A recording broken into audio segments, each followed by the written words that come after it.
বক্তাবৃন্দ, সম্মানিত নেতৃবৃন্দ, আমার সামনে উপস্থিত সম্মানিত মুরব্বিয়ান, পর্দার আড়ালে উপস্থিত আমার প্রিয় মা বোনেরা, প্রিয় ভাইয়েরা, আসসালামু আলাইকুম।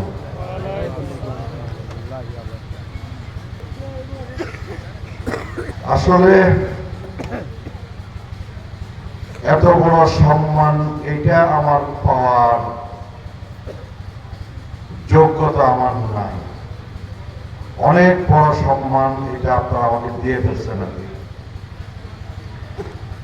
এই যে ইসরায়েল সওয়াব ও আত্মশুদ্ধি সম্মেলন, এই সম্মেলনের এই মঞ্চে আপনারা আমাকে প্রধান অতিথি হিসাবে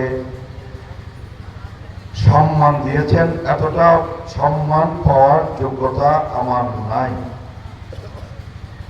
আমি শুরুতেই আল্লাহ পাকের দরবারে শুকরিয়া আদায় করি যে আল্লাহ পাক আমাকে আপনাদের সকলের সামনে মঞ্চে উপবিষ্ট আমাদের সম্মানিত বুজুর্গ ব্যক্তিবর্গের সামনে আমাকে উপস্থিত হবার, আপনাদের সামনে কথা বলার সুযোগ করে দিয়েছেন। তার জন্যে মহান রব্বুল আলামিনের দরবারে শুকরিয়া আদায় করি।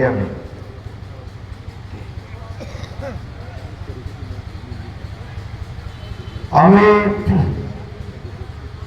খুব বেশি কথা আপনাদের সামনে বলবো না, বেশি কথা বলার যোগ্যতাই তো আমার নাই।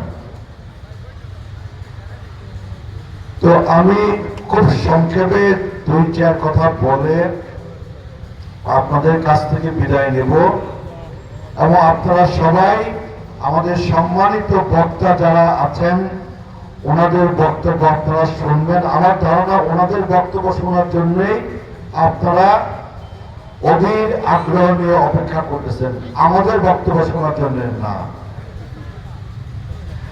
আমার মাঝে মাঝে মনে হয় যে কেন আপনার রাজনৈতিক নেতৃবৃন্দকে আপনার ইসলামী মহাসম্মেলনে দাওয়াত দিয়ে মঞ্চে বসাইতে হবে, কেন আপনার ইসলামী মাহফিলে এই আত্মশুদ্ধি সম্মেলনে রাজনৈতিক নেতৃবৃন্দকে দাওয়াত দিয়ে মঞ্চে বসাইতে হবে। এটা আমার কাছে আপনার পছন্দ না।